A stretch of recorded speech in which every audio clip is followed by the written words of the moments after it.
Hey guys, it's a pretty great day for Pokemon news, isn't it? Honestly, I was super sad because it seemed like we were already going back to not getting any kind of news after finally getting some back in August. But yeah, obviously, no need to worry about that anymore. There should hopefully be consistent trailers from here on out. We got info for both games today, so I'm going to start with the Brilliant Diamond and Shining Pearl stuff since there's way less stuff to talk about with it. I mean, really, you can kind of get an idea of everything new talked about here just from the sizzle reel that plays at the beginning. But we're going to be a bit more nuanced here. Right off the bat, we get something that I think a lot of us are glad to see return. Fishing anywhere you want. Of all the different changes, this one, while not being the biggest deal in the world, was just so weird and didn't need to happen. I sincerely hope they bring this back in Legends Arceus and all other future titles because it just didn't need to be changed. We've also got honey trees back, so it'll be interesting to see if they tweak that at all and make it less tedious to get certain Pokemon from it. One of the main things shown to return in this trailer is none other than the Poketch. People were wondering if this would make an appearance and how they would do it. Well, now you've got your answer. It's going to be a tiny square in the upper right-hand corner. Of course, classic apps return, like the step counter, dowsing machine, and even drawing. But the big new thing here is the hidden moves app. Ilka would have needed to change a lot of things to get rid of HM-centric obstacles in the overworld, but also really couldn't just bring HMs back. I mean, I guess they could have, but it would have been a major bummer. But I guess those what-ifs don't really matter because it's not what they did. The Hidden Moves app calls upon wild Pokemon to help you get past these obstacles, such as a Bidoof cutting down trees, a Staraptor swooping down to fly you across the region, and even a Bee-Barrel to surf on. Gotta mention here, the water effects look fantastic. The way that it ripples as you speed on through is just beautiful. Also, that surfing speed is pretty quick, and I definitely like to see some comparisons to even Platinum in the future. So, making Poffins returns of course, as they were pretty integral to the contest experience in Sinnoh. But there's not much to say about that. We've also got the return of Amity Square, which is something I'm actually very excited about. But it's now got a big upgrade, now allowing you to bring 6 of your Pokemon with you. And that's just amazing. Now, so far, they are just showing the Pokemon that are permitted to be in Amity Square before, but I am hopeful that them increasing the amount of Pokemon that you can bring with you also means that they won't be limiting you like in the original games. But I guess we'll just have to wait and see on that one. Another new thing they've added here is the ability to make high-level Poffins with your Pokemon.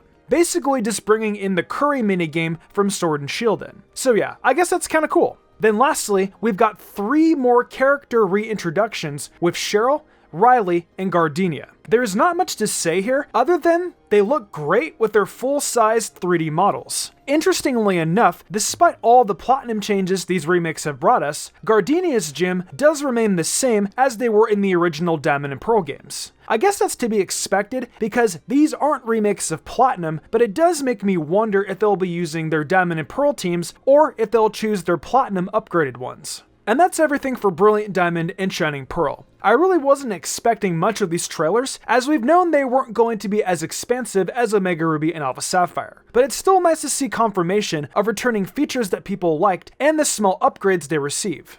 But now we move on to the Legends Arceus trailer, as those feature pretty much exclusively new tidbits of information. So right off the bat, we see that different Pokemon will appear during different times of the day, so that will definitely play a part in completing the Hisuian Pokedex. Next we get a look at the Celestica Flute, which is an item that lets you call for special Pokemon that will let you ride them, and possibly help you with other tasks. The sound it makes is actually the same noise that the unreleased Azure Flute makes, so that is a nice little nod to that. Although, I gotta give it to the Azure Flute here in the looks department. It's just 1,000 times cooler looking. So, while riding these Pokemon, you can see that the HUD stays up on it, and that's for a very special reason. Look at this Basculage and jump into the air, and the player character slows down time to aim a Pokeball, similar to how Link does in Breath of the Wild with his bow and catches that Octillery. That's pretty damn cool. We also get a look at Hisuian Braviary diving down to get underneath the rock structure for some reason. I think it would be cool if there were little in-game achievements for doing things like that. Kind of reminds me of flying helicopters and airplanes underneath bridges in GTA. One thing I'm sure you've noticed is this phone icon on the left. It's actually not talked about in the trailer, but is instead mentioned on the website as well as shown for a split second in the Japanese trailer. That contraption right there is the Arc phone. All the website mentions is that you get it early on, It looks similar to Arceus, has some sort of strange power, and will help guide you on your journey. In one of the screenshots we see, it has a map function that shows you actually accurate locations on it for once, with a zooming function, a weather symbol, and icons for what I'm assuming are locations for materials, base camps, and Pokemon boss battles. From there, you'll be able to see those missions and requests that we talked about last time, and the current mission at hand is quelling the frenzy of Kleavor, the Lord of Woods. Whatever does that mean? Well, don't worry, we'll get to it. So, these special Pokemon that help you traverse the land are protected by people called Wardens. The first one we saw was actually earlier in this trailer, but we'll be going in the order that they introduced them here. Wyrdeer's Warden is Mai, a character who looks a whole lot like Marley. I mean, they did tell us we'd probably be seeing some familiar faces here, so this was nice to see. What's interesting is that Marley specialized in Pokemon with high speed, so that might imply that Wyrdeer is a really fast Pokemon. However, she's also seen with the Munchlax, whom she was raised alongside with, similar to a sibling. Also, see her dialogue here? She's talking about battling. Well, as it turns out, you won't be battling just a wild Pokemon. Trainer battles are making a return as well. We actually get a small glimpse of it in the Japanese trailer, and I'm really stoked to see battles just out in the area that they started. Man, who would have thought that was ever something we'd have to wait and see if they showed up in a Pokemon game? Now, it does still seem like trainer battles will be far and few in between compared to normal, but it's still nice to see those make a return. Alright, so our next Warden is the first one we actually saw, Iskin, and he's the Warden of Basque Legion. He lives by the sea and apparently startles easily, and is afraid of ghost types. Well, I got news for you, buddy. Your boy there is part ghost type. Now, I don't think he looks like an existing character, but I've seen a handful of people say Marlin or Nessa, but I just really don't see it. Next is Leon, and it's actually very obvious who his descendant is. The ground-type gym leader Clay of the Unova region. I think this is really neat because now it's not just limited to residents of Sinnoh. I really hope we see some character ancestors from Johto and Alola, as I think that would be pretty cool. Maybe we might even see a member of the Oak family. Anyways, Leon is the Warden of this Kleavor Pokemon we keep hearing about. But just hold out a bit. We'll get to it, I promise. Lastly, we have Arezu, who is definitely Mars' ancestor. Now, she's a Warden, but they don't say for what Pokemon, so I'm guessing we'll get that in a future trailer. I'm just curious on why they want to keep it under wraps for now. She seems like she'll be a personable character, and we even get something different from a character just standing up. She's actually sitting down with one of her knees up, which might not be too big of a deal, but it's nice to see characters doing anything other than just standing around. Also, we get a glimpse of two more character ancestors. The clothing store character looks identical to Frontier Brain Duroc, while this berry store guy looks an awful lot like Team Galactic's Charon. But now, it's Kleavor time, as Kamado is sending us on that mission to see what the deal is with this Pokemon.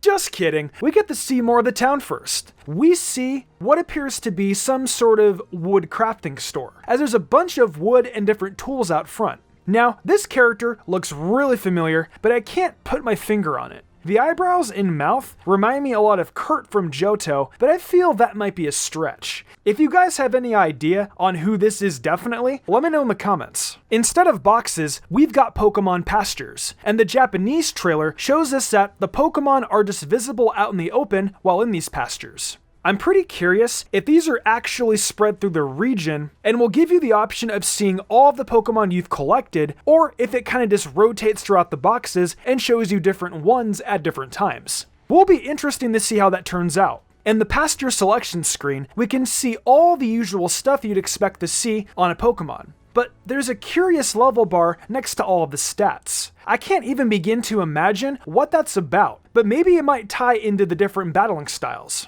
Customization makes its triumphant return, and right away, we can see some great looking options. Since this takes place in the past, I can't imagine we'll be having as many options as characters have in the modern day, but I'm just glad we won't be stuck looking like Lucas or Dawn. We've also got a little picture taking thing that seems kinda cute. Looks a little plain, but maybe there will be cool features for it that we'll see when we're playing in January. We get a look at Pokemon attacking you out in the wild. They come out at you from hidden areas like trees, or they can be those big red-eyed Pokemon we saw last month. Those guys are dubbed Alpha Pokemon. They're bigger than normal Pokemon and have a chance of dropping rare items if you defeat them. Also, you can barely hear it in this trailer, but it's as clear as day in the Japanese trailer. And all I can say is that There is officially voice acting in Pokemon. When the trainer gets hit by Electivire's electric attack, he falls down and makes a grunt. I know this might be pushing it, but this gives me hope that actual cutscenes will be fully voiced. However, I'm not going to hold my breath. Okay, now it's time for Kleavor finally. The special Pokemon that assist you throughout the game are known as Nobles, and some kind of phenomenon throws them into a frenzy in which they grow in size and shine brightly. Basically, these are boss battles that both you and your Pokemon can take part in. You can do your Dark Souls style rolling and hit them with their favorite food to weaken them a bit, or you can just straight up battle them. It's really nice to have both as options. Might have to do a Noble Pokemon boss rush without using Pokemon in the future. Also, Kleavor has what I believe is the first brand new move of this game, being Stone Axe, which just looks devastatingly powerful. Once these guys calm down, you can get a good look at them, and this dude is scary and ugly. I love him. Here's a fun bit of information for you all. It's a bug rock evolution to Scyther. Yeah, I wonder if the name Kleavor gave it away. I love this thing, and I'm curious what this noble Pokemon will be assisting us with. My guess, chopping down trees in order to access new areas, and or helping us with collecting crafting materials.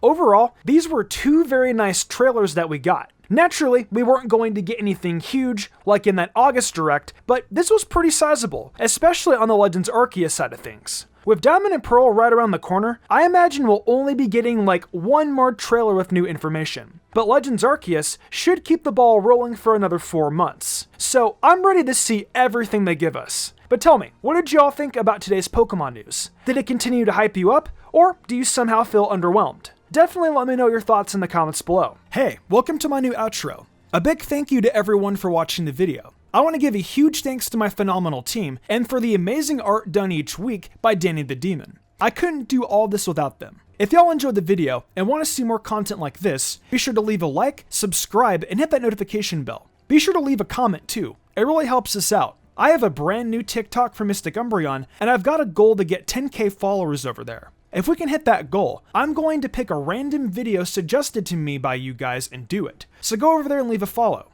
Also, over on MysticSage, we've still got 2 videos going up every weekend. We've got content from My Hero, to Demon Slayer, to Dragon Ball, so come and check it out. And also check out MysticSage on TikTok. Finally, I've got an Amazon store where I sell tons of cool stuff. I think I'm gonna wrap this up though. I'm MysticSage, and I'll see you next time with some more amazing Pokemon content.